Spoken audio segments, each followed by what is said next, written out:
Rise and Shine Rwanda, it's Monday the 18th of May.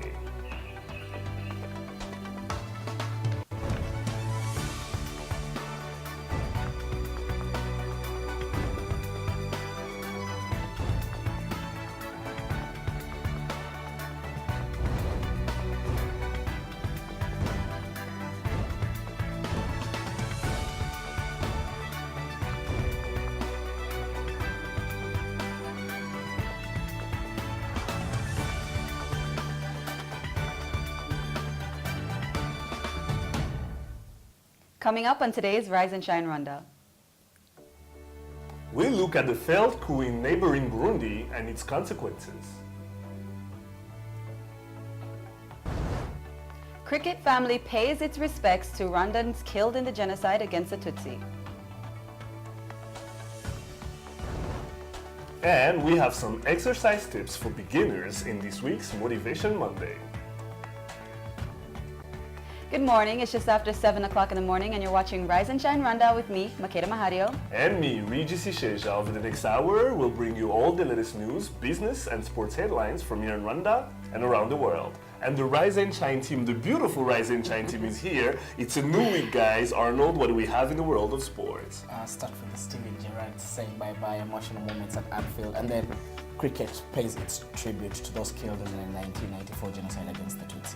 Yes. I cannot wait to see that. All right, Anfield, the money. I get to say this time, saving the best for last. Yeah, well, we get to learn about how the Central Corridor is actually still being quite a challenge, facing a lot of challenges for most transporters, so it's quite a tragic situation, but we get to talk about that in the business news today. Okay, all right. Well, all that and more is still to come, but first, Rise and Shine story of the day. After weeks of protests against the incumbent president seeking a third term and more than 100,000 people fleeing the country amid fears of what's to come, a failed coup took place in Burundi last week as President Pierre Nkurunziza and other East African community heads of states were getting ready to address the situation in an extraordinary summit in Dar es Salaam.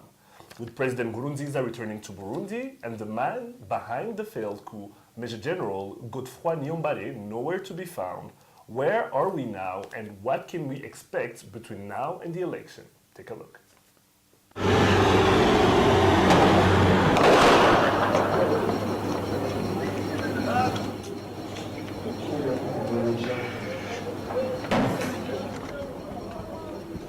As East African community heads of states, including Pierre Nkurunziza, were getting ready to address the tense situation in Burundi in an extraordinary summit this past Wednesday in Dar es Salaam, Tanzania, news broke that former military chief of staff and head of the Burundi Intelligence Service, Major General Godefroy Niyombare, had led a military coup to put an end to weeks of violence and protests in Bujumbura. Suite à l'insécurité qui règne dans notre pays. Incumbent President Pierre Nkurunziza, seeking a third term while the constitution only allows two, wasn't in the meeting room with President and EAC current chairman Jakaya Kikwete of Tanzania, Yoweri Museveni of Uganda, Uhuru Kenyatta of Kenya, and His Excellency Paul Kagame of Rwanda. Elections due in June in Burundi have caused a lot of uncertainty and about 100,000 people to flee the country towards Tanzania, Rwanda, and the Democratic Republic of Congo mainly. This past Friday, Niyombare and his men, after struggling to capture La Radio et Télévision Nationale du Burundi, the national broadcaster, confessed that the coup had failed and most got captured. President Nkurunziza is now back in his palace in Bujumbura and has warned against any protest to come, saying he wants to make sure the country is pacified before the election.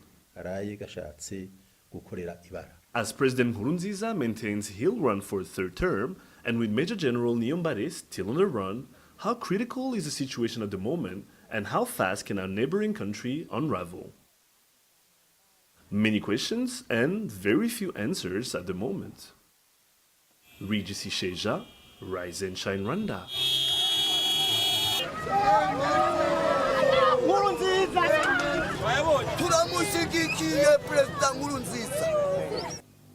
And joining us once again in studio to assess the situation in Burundi is Great Lakes political analyst Albert Rudatsimburgo. Welcome back to the show. Thank you for inviting me. All right, now, when you were here last week, we were talking about a coup. 2 days later, we found out that the coup had failed, and Niombare's men admitted that it failed. He hasn't been, we haven't seen, no one has seen him, he hasn't been found. But President Nkurunziza is back in Bujumbura. Can you assess the situation for us at the moment? At this time, yes, it's consumed. The coup has failed. But looking back in what happened actually is one can wonder if there was ever a coup for real, in the sense that since the beginning, some of the strangest symptoms were obviously in our faces. You know, a coup is normally something that you take the chrono and it has to run and it has to be finished in a couple of in a minimum of time. It can never even go beyond 3 to 4 to 5 hours, you know. After that, it's too late. So having in the same evening these guys still wondering if other forces would join them, and then the following day to have to really start battling with the same people they were negotiating with, makes us look at all of it in another way, I would say, and it looks more like Niyombare and Cyril and Ndayirutye have been in fact actually trapped by the same people they were hoping they would be on the same front against this third term and the Nkurunziza side. Apparently have been trapped by the same side. Now, the reason why I say that is that because when we were monitoring the coup, we were in touch with some people who were in touch also with the Niyombare and Cyril and the Ndayirutye. So they were constantly giving us some updates that every time they said, no, we're still busy and we're talking. But they gave us some details that when you look at those details after, you start to connect dots, you know? You get to question a little And bit. exactly, and also because the whole thing was, first of all, it comes out that those guys, Niyombare and Cyril, were invited, were prompted by the Prim Nyongabo, who is the chief of staff, to do the coup, to do a coup that they had been discussing prior to all of that.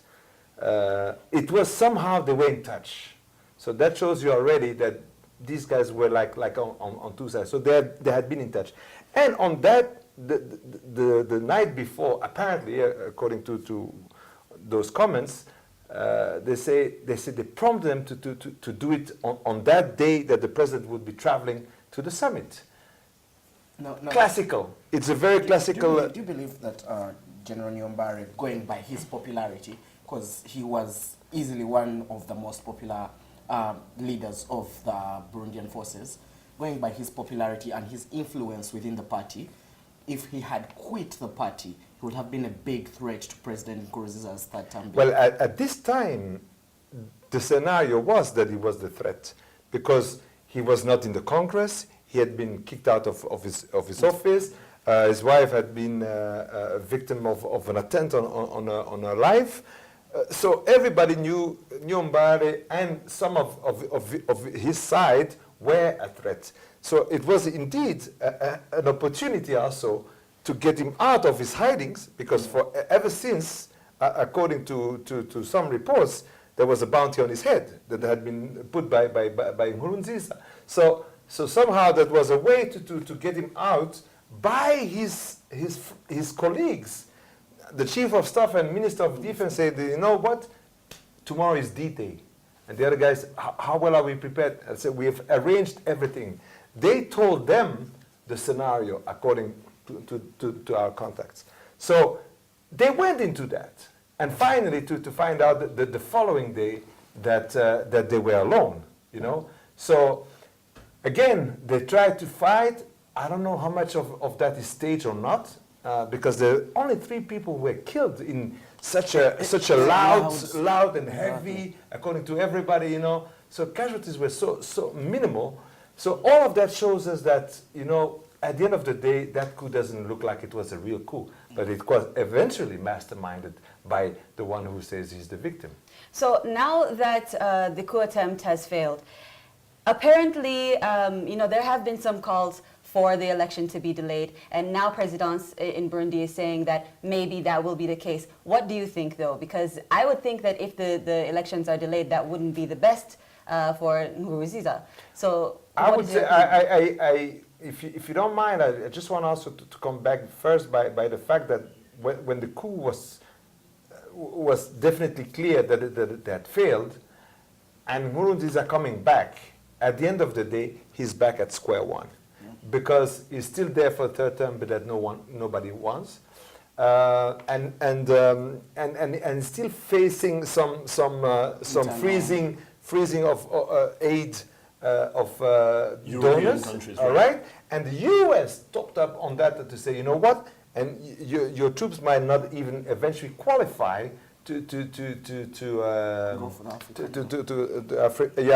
AMISOM for the Somalia. And on top of that if there has to be elections also, if you don't have all the environment in place, like the free media, security, and all that, yes, then you should delay them. So for them now today, saying that they might delay, I believe it's more just to show that there is, you know what, okay, we are considering what you are saying, we might delay. But that's not really the most important thing. I think they don't have the means also to go on. Now, during the Pierre Nkurunziza speech two nights ago, when you heard what he said, he talked about Somalia and said that Al-Shabaab could be involved in what's happening. BBC reported that on their website yesterday. It's the main news for Africa. Now, do you really believe that that will be true, or is he staging something? Is he saying that so that he will get the backing of certain countries and some donors will come back in his favor? Well, yeah. I think it's more. It seems obvious that it's more supposed to trigger some sympathy and support for that, and also it looks at those fistful of dollars that is not going to miss by the U.S. not backing the Burundian contingent that is supposed to go to Somalia. So all of that, it's not just that actually. They even declared that they want the media to reopen, but still, yet they've been putting a lot of pressure already on the people of civil society who are in fact in the night most of the time hiding underground, and they can't even get to their own properties for the moment. Only today I heard that they were going around with the ombudsman, but for days you have always a police stationing at the different media outlets, and they won't let you in, So I think Nkurunziza is somehow. Destroyed. Pardon? Some of those media houses have been destroyed. No, they've all been destroyed. Right. Actually, there's only for the moment the national broadcaster that is still alive. Radio Maria, of course. And Radio Maria. So before we have to wrap up, because they're saying wrap up. Right. But before we do that, this is something that we didn't get to ask you the last time that you were here. But what exactly do you think that this Burundi crisis means to Rwanda? Because at the end of the day, I know a lot of media are saying that Rwanda has more to do with it than really we do. But they're our neighbor, they're part of the East African community, they're part of the region. What does this mean for us? There is something, and I'm sorry that we have to wrap up, but maybe I can come another time. There's something that we should also recall again. Ever since the last year, anything that came from Burundi was always pointing a finger at Rwanda. And it has been a strategy of the Nkurunziza side to give it another name than what they used to do in previous elections to point at Tutsi. So if you don't want the Tutsi to come back in power, then you should go for this third term because I'm the last man standing.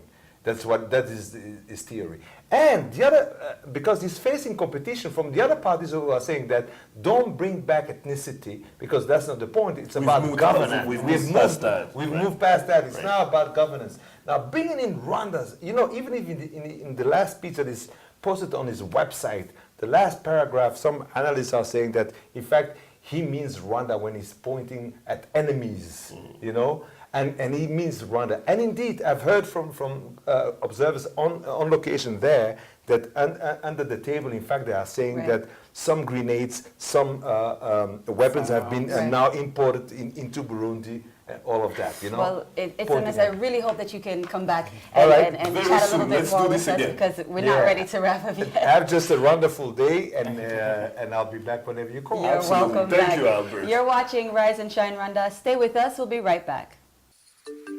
Here is to traveling and saving. Starting 1st of April to the 1st of June, travel with Rwandair and take advantage of our reduced fares and enjoy our world-class services in great comfort and safety.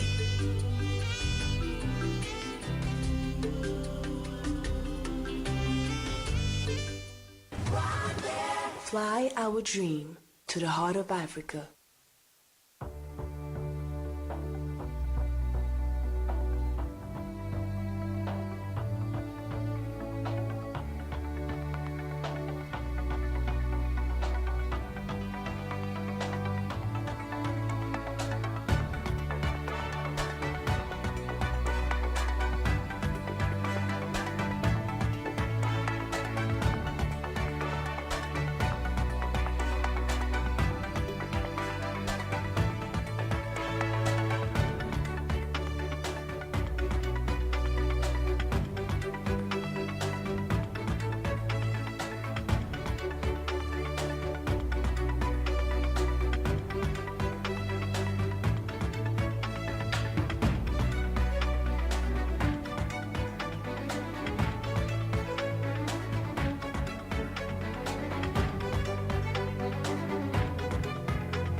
Welcome back to Rise and Shine Rwanda. Time for the business news. Fidelis Karangwa has the details.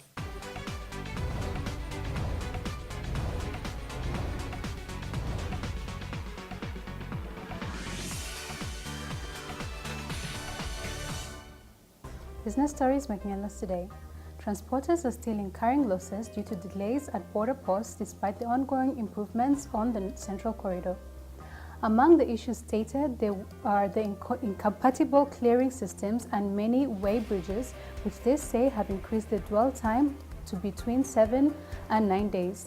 They therefore recommended that Rwanda improve the reduction on non-tariff barriers along the corridor in order to address these issues. The East African Community Ministers have agreed to align national tourism laws to the EAC Customs Management Act. This agreement follows recent disputes between Kenya and Tanzania that refused their commercial vehicles and planes from accessing each other's airports and touristic sites. It is therefore expected that the amendment of these laws will help address this issue and boost tourism in the region. And investors from the East African region have been presented with an opportunity to own stakes in 5 of Kenya's government-owned sugar companies to be privatized over the next 12 months. The sugar factories will be sold in phases to strategic investors and outgrower companies through an initial public offering. It is part of the reforms aimed at making Kenya's sugar industry competitive and is one of the conditions set by the common market for Eastern and Southern Africa. So what do you have for us in the week ahead in the money? All right, I want to know what's happening. Well, in the money today, this week, we get to talk about a very exciting initiative and business where we get to meet a group of medical experts who've made it their job and business to basically educate students about, sexual education. Basically, what they feel the parents are not doing or the teachers are not doing, they're going to do that and they're going to be making money in the process. It's quite interesting. Well, it's something that's needed, right? Yeah, absolutely. Exactly. All right, that's well, nice. you're up to date today's business headlines. Post news coming up next in just a minute with Ono Kwizera.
Welcome back to Rise and Shine Rwanda. Time now for your sports news. I'm Arnold Kwizera.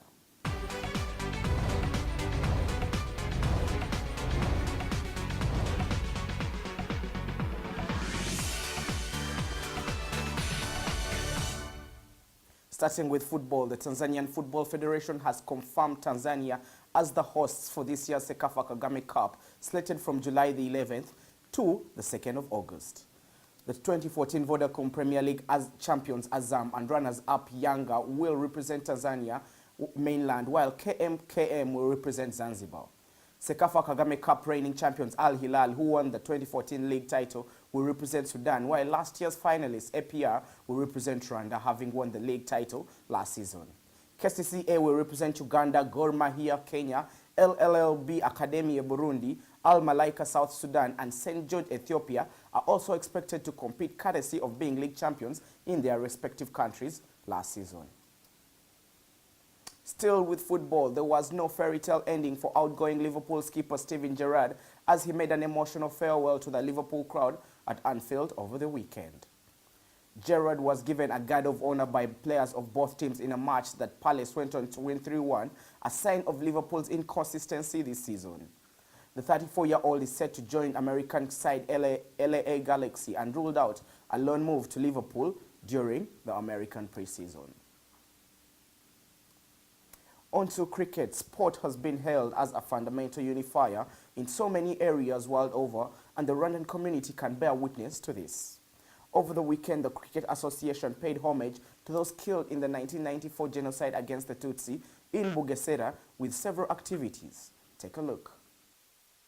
As Rwanda continues to remember the millions of lives lost in the 1994 genocide against the Tutsi, cricket players, fans and officials under their umbrella organization of Rwanda Cricket Association over the weekend paid their respects to the over 50,000 Rwandans whose remains are buried at the Ntarama Genocide Memorial in Bugesera.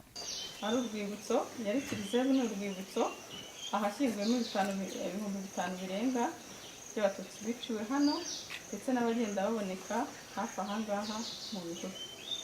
The cricket community participated in a number of activities with the survivors of the genocide that included introducing the game of cricket to them, building granaries, while also donating household and cricketing items. Ntarama Genocide Memorial Site and the people who live in this area here in Bugesera are very close to us. They are family. We've developed a relationship with them over the last 2 years, and it is something that we shall continue be doing every year. So it is part of the spirit of cricket, spreading the love and the advantages of the gentleman's game to the vulnerable people, to the disadvantaged people. That's the whole purpose. So when we come here, we remember with them, we remember their families, we remember their loved ones, but we also extend a helping hand in terms of whatever we can afford. Food items, sometimes it's money, sometimes clothing items, but even they have businesses, income generating projects that we also support. So we are recognizing that cricket is a fantastic game. It's led us to become who we are, and we have to share that love with other people. The survivors thanked the Rwanda Cricket Association for the activity, as it was a reminder that their loved ones are not forgotten. Igikorwa nakishimiye cyane kuko ari igikorwa cy'urukundo, bigaragaza ko abantu bagifite ubumuntu rwo kumva ko bashobora gusura abana b'imfubyi. Mu ruhare rwanjye nuko mbona iki gikorwa cyabashije kuduhuza cyane, tukaba twasabana, ndetse nka umuntu udafite umutima uri hamwe, mwaka kanya umutima ushobora kujya hamwe kuko ababona atari wenyine. With the nation still commemorating those killed in the 100 days that preceded April 7th, 1994, activities such as this by the Cricket Association will go long in ensuring those massacred in the 1994 genocide against the Tutsi are always remembered. Arnold Kwizera, Rise and Shine, Rwanda. That's beautiful to see. When you see that, especially knowing what it stands for, I mean, what did you get from the experience? I think when I learned a lot about our own history, and the ability of a federation to give back. Again, cricket being a leader in sports associations, you know, in their ability to give back. So many federations try to hold memorial tournaments in the country, but tend not to go and be in touch with the people. Now the cricketing community doing that for the second consecutive year. That's why the President Charles Haba was talking about it's Bugesera being like a family to them, the people in Bugesera, because they go there every year, that specific place. And you know, it's also a great opportunity for them to spread the game of cricket. That's not so common. They notice some young talents that I'm sure they're going to pick up for the teams. And I think so many of the young cricket players, it's a moment for them to collect and understand what happened in 1994. Now, Steven Gerrard, I know this is really dear to your heart. I mean, I know over the weekend you had to be very emotional. What legacy is he leaving behind him? And then what can we expect from him in the LA Galaxy, like David Beckham prior to him? I think Steven Gerrard, I have run out of words to describe his contribution to Liverpool, but easily the greatest football player Liverpool has had in the 20th century. Steven Gerrard is up there with the likes of John Barnes, you know, the likes of Kenny Dalglish, the likes of Ian Rush and Robbie Fowler. He is in that bracket. It will be great to see him back at Anfield. If you saw the respect he was being given by not only Liverpool players, but players all over the world within football circles. Thierry Henry, Jamie Redknapp, Luis Suarez, Iker Casillas, your Real Madrid captain, Xabi Alonso as expected. Steven Gerrard is Liverpool. He is an emblem of what Liverpool is, a boyhood player coming in as a scouser to play for Liverpool. 17 years, he gave his all for that red jersey. Unfortunately for him, he didn't go out with a Premier League title. And when you look at when I asked about what you expect from him in LA Galaxy, I don't think he will have the same impact as David Beckham. He is not a symbol as David Beckham was. You know, David Beckham was an emblem coming from Real Madrid, the shirt sells. Steven Gerrard was a boyhood player. He represents a different class from. He's not a rock star. He's not a David Beckham is a rock star, but I think his contribution to the Major League Soccer will be immense. He will attract again attention to it. They're trying to develop their football there. It's slower than the Premier League. He won't get as bruised as he has been at Liverpool, and I think he will go on to continue and play in that 8 role as he has always wanted to do so. To me, Steven Gerrard is Liverpool. I've never seen Liverpool without Steven Gerrard, and I don't know how I will say Liverpool. Now, as a specialist of the English Premier League, when you look at what Liverpool can have going forward, do they have talent, young talent that they can develop, or are they going to have to get players from elsewhere to come and keep that dynamic of a team that's always been fighting for the top 3 spots? I think among the teams the top teams in the Premier League, Liverpool are one team that you think will develop their young players. Look at Jordan Ibe, he's homegrown. You look at Raheem Sterling, he is homegrown. So you look at Jonathan Flanagan, who has not had a chance to play this season because of injuries. That's another homegrown player. Liverpool is a team that is very traditional, and you will feel there will be more Scousers who will be coming through the Liverpool ranks. But times are changing, so they need to also go and mix it up with the experienced players. You need someone from overseas. You need, at the moment, Liverpool dire need of a striker, and I feel they should be going for Gonzalo Higuain at Napoli. He is the kind of striker they need. Is Brendan Rodgers the type of manager they need for next season? There are so many doubts about that. Steven Gerrard obviously backing him up. Maybe Steven Gerrard will come back to coach that team one day, in about 3-4 years after getting his badges, like Giggsy at Manchester United. But Liverpool need some reinforcements, especially in the midfield. They need they need a second choice goalkeeper to give Mignolet competition. They need a defender, they need a midfielder, and they need a world-class striker. Well, Arnold, you are class personified. When Zinedine Zidane says it was an honor and a pleasure to play against you. Thank you very much. Thank you. All right. You're watching Rise and Shine Rwanda. We'll be right back after the break.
Welcome back to Rise and Shine Rwanda. Let's take a look now at news making headlines here in Rwanda and around the world.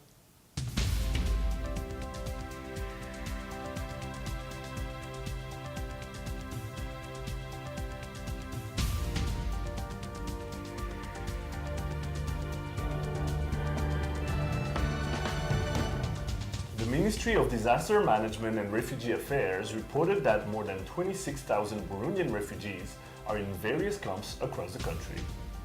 Officials from the UNHCR said the attempted coup did not have an impact on the refugee inflows to Rwanda, adding that new arrivals have since decreased. Mahama camp, which was set up to serve as the main base to accommodate up to 50,000 refugees, had an estimated 21,000 people by the weekend. The United Nations, the East African Community, as well as regional leaders and organizations have continued to call for an end to the violence in Burundi. The Rwanda Correctional Services has revealed plans to provide women-only prisons in each province in order to ease prison conditions. The move is expected to reduce prison congestion across the country, also making it easier to manage them. There is currently only one female facility located in Goma district, accommodating more than 500 inmates, more than half of whom were convicted of genocide crimes. Officials said inmates will be able to learn craft work, modern agriculture, receive technical vocational courses, and take part in literacy programs. The government has announced a ban on all primary boarding schools across the country. The Minister of State in charge of primary and secondary education, Olivier Rwamukwaya, said boarding schools will only start at secondary school level, and the primary schools that already have a boarding section will be given a grace period of 3 years to phase out the section. He, however, said that boarding for pupils will be allowed under special exceptions, such as children living with disabilities. The move is expected to emphasize the principle of a child being raised by parents. In regional news, Burundi's President Pierre Nkurunziza made his first official appearance yesterday since an attempted coup against him last week. President Nkurunziza was addressing journalists at the presidential palace in Bujumbura. He made no mention of the coup attempt, which came after weeks of violent protest against his bid to run for a third term. Nkurunziza spoke about reported threats from Somalia's Islamist militants who have warned of attacks against Burundi and other states that contribute troops to the African Union force in Somalia. Last Wednesday, top generals announced they were overthrowing the president while he was in neighboring Tanzania. The coup leaders failed to capture the state broadcaster after fierce fighting with loyalist troops. They admitted defeat and were detained, while others have gone on the run.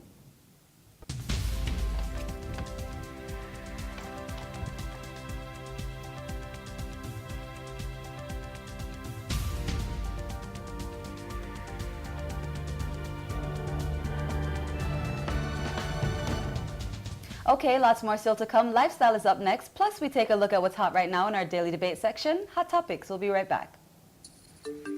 Here is to traveling and saving. Starting 1st of April to the 1st of June, travel with Rwanda and take advantage of our reduced fares and enjoy our world-class services in great comfort and safety.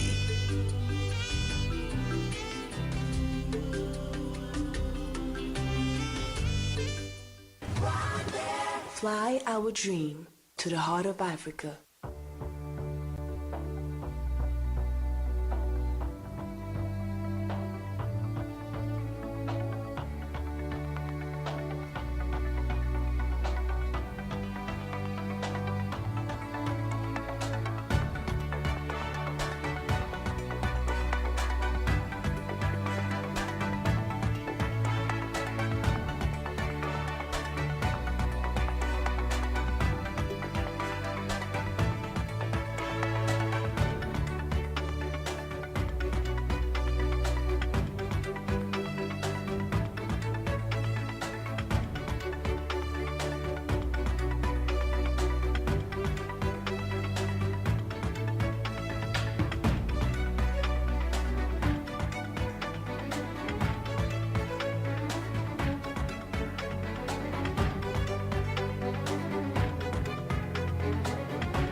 Welcome back to Rise and Shine Rwanda Lifestyle now. Makira, what do you have for us? It's Motivation Monday, so I just kind of put a little something together, and then of course Fidella's going to take over again. Okay, all right.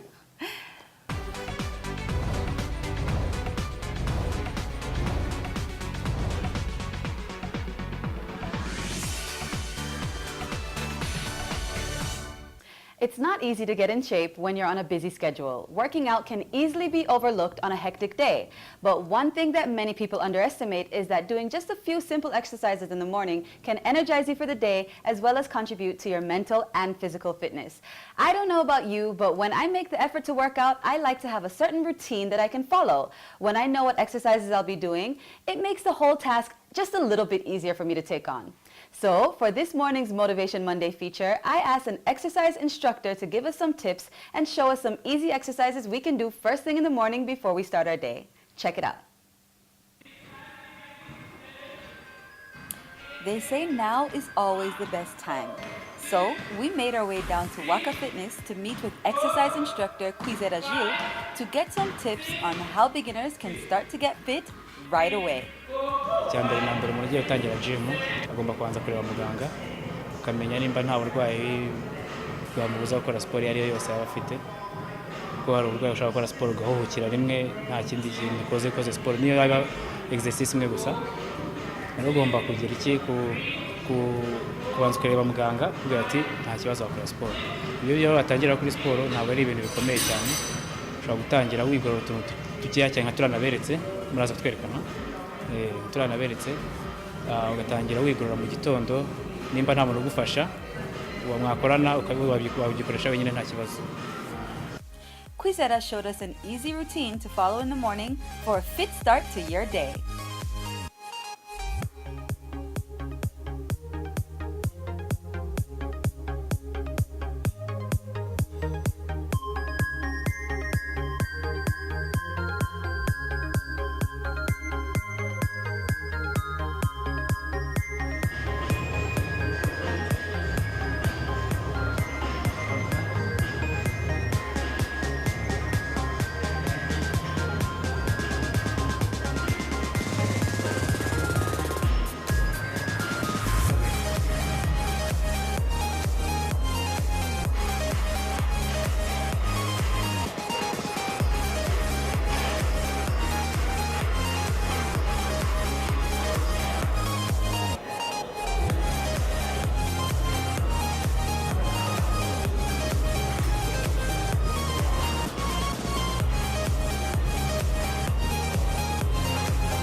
takes to lead to a healthier youth.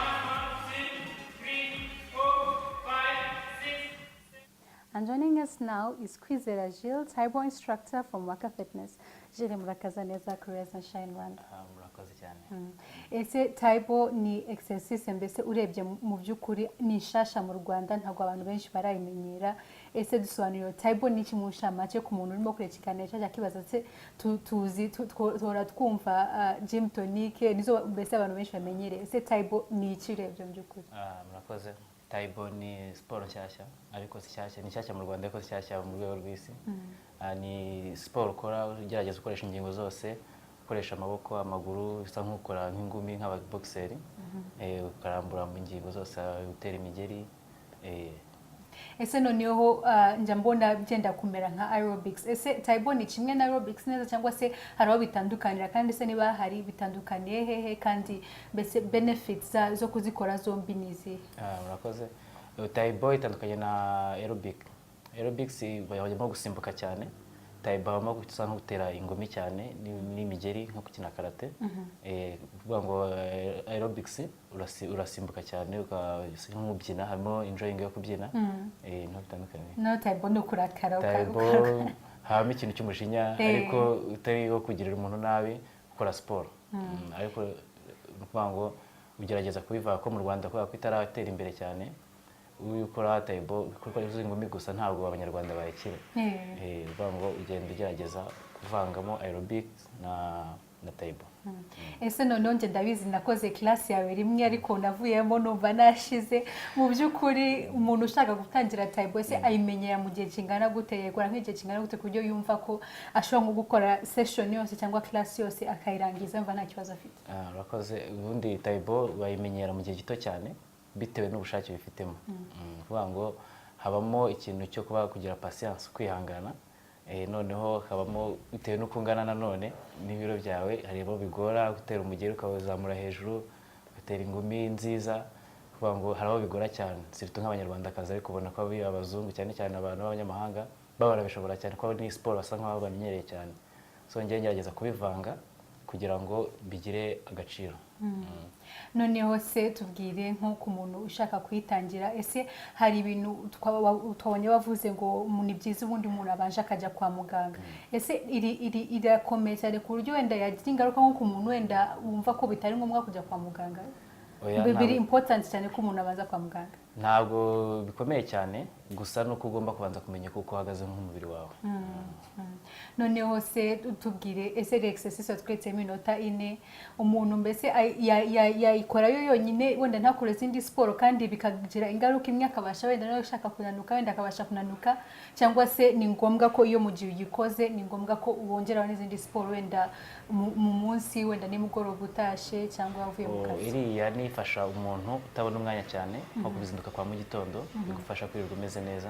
Ariko ushaka gukora neza ugomba kwegera abandi ugakora full séance, donc séance yose ku buryo donc ufata nk'isaha imwe ukora siporo. Ariko utabonetse nanone bigufasha buri munsi, isaha imwe buri munsi? Ya buri munsi bishobotse. Gusa ariko ubonye n'indi minsi nk'itatu mu cyumweru byaba ari byiza cyane. Murakoze cyane Gilles kwa mwitabira ubutumwa bwacu. Murakoze cyane nawe. Well, you're watching Rise and Shine Rwanda. We'll be right back with Hot Topics.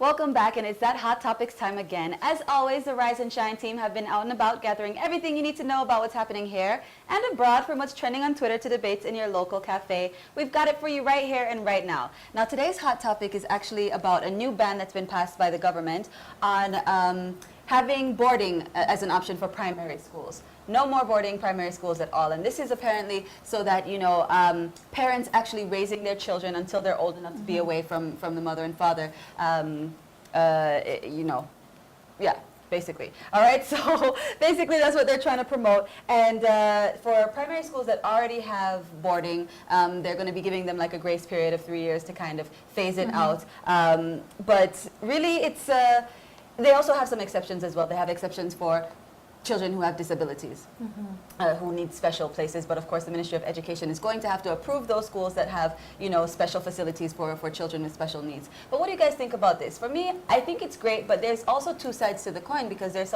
some parents who simply cannot accommodate their children, or who can't keep them at home for those years. So what do you guys think about this new law? I love it, but I get what you mean by the whole, like I know parents who have kids who go to schools in like upcountry for primary school. Even there's some great schools upcountry, and because of that, the kids have to be in boarding school. So Right. they clearly are going to have a problem having to get their kids out of their favorite schools just because this has been Now, done. this is just for primary. It's not for secondary. Yeah, exactly, for primary school too. But then again, I also think it's a great idea. I'm all about parents spending as much time as possible with their kids, especially, like I say, because kids, especially in primary school, have such a load of work to do. They always have so much to do that they hardly ever have time to spend with their families. So I think it's a great idea. I'm so for it. Hopefully, this Anytime. can push schools to you know, all schools to kind of step their game up, Talk right? about it, because one, it takes away the element of choice from a parent, because by the time the parent is putting up a kid, their son or daughter in a boarding school, then most times they have looked at the options that they have. Now, are you going to consider the parents who are never home? Because there's some parents who are never home, like basically he leaves or she leaves at 7 in the morning and gets back home at about 8 p.m. Now, these are parents, they may not be able to afford a maid to take care of this child at home. So what's that parent going how is that parent going to handle the situation? Then how expensive it is to have a child at home on a day-to-day basis. You know, when you look at...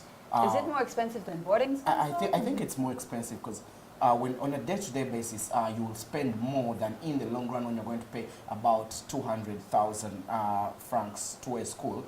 You may have to spend, you know, you're going to spend about 100,000 francs, let's say, on tuition alone, and then daily transport and the likes, to and from school, break money, and all these other kind of things. And then parents, students, pupils in that case, were then had to monitor when they're at home, for some parents who are never at home. So I think the element of choice has been taken away from a parent.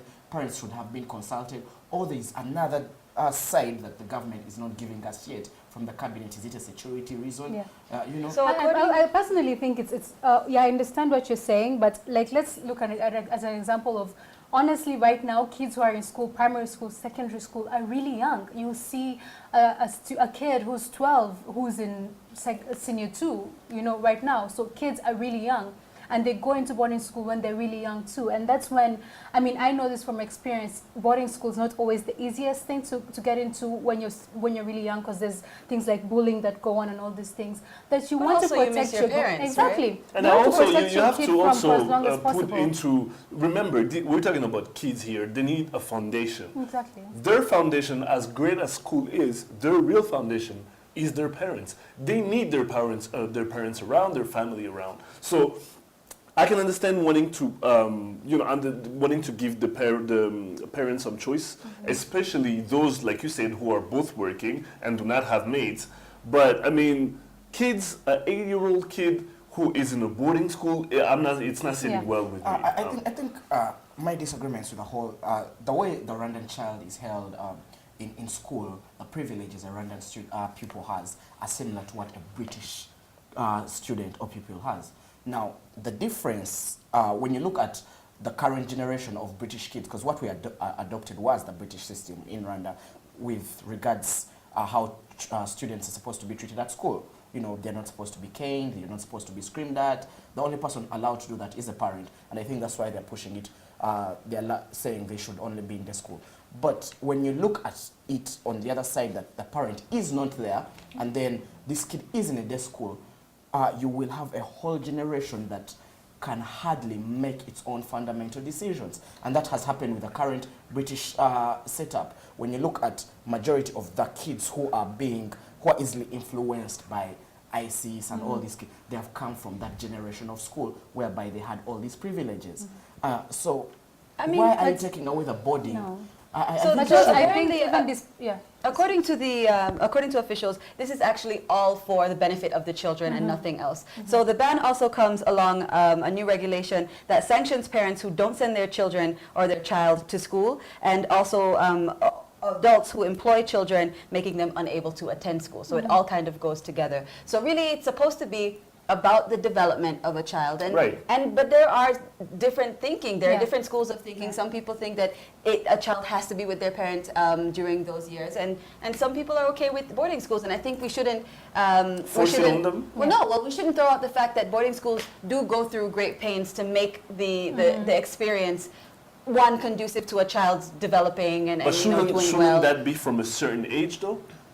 The Absolutely, but as Arnold should said, it be forced on them? As Arnold said, you know, there are some I parents who think the can't. good thing about Rwanda is we're good at adopting things, and I feel like honestly, your kid should always be first priority. There's a reason why you're always at work all these hours, because you're trying to provide a better environment for your kid. And what about a child? So make time for that kid. What about a child whose home life is less than ideal? One whose parents who don't get along. What happens to a child who is being taken care of by a guardian? Right. You see, you've not put that child into consideration. It's giving me an idea for a story of the day. I think we need to look into It's it. brewing. Next week I'm coming for you guys very soon. Well, don't forget, we love to hear your thoughts, comments, and feedback on what we're talking about here on Rise and Shine Rwanda. Tweet us at Rise and Shine RW. We're always looking out for your comments. Like us on Facebook and send us any ideas for programs. Check out our Rise and Shine Rwanda YouTube page where you can catch all the shows and reports that we upload daily. Find us on Instagram, Rise and Shine RW. We're always posting behind the scenes photos. Or check out our Rise and Shine Rwanda website. Well, that's all the time we have for today. That was a good topic. I want to revisit that. Well, if you have anything to say, if you have anything to add to the show, just let us know via social media, like we just said. You've been watching Rise and Shine Rwanda with me, Regis Isheja. And me, Makaya Mahario. We'll be back here same time, same place tomorrow, so please do join us then. But for now, from the two of us and the rest of this beautiful Rise and Shine team. You got it. Yeah, I got it. Have a great day and an even better week. Bye. Bye-bye.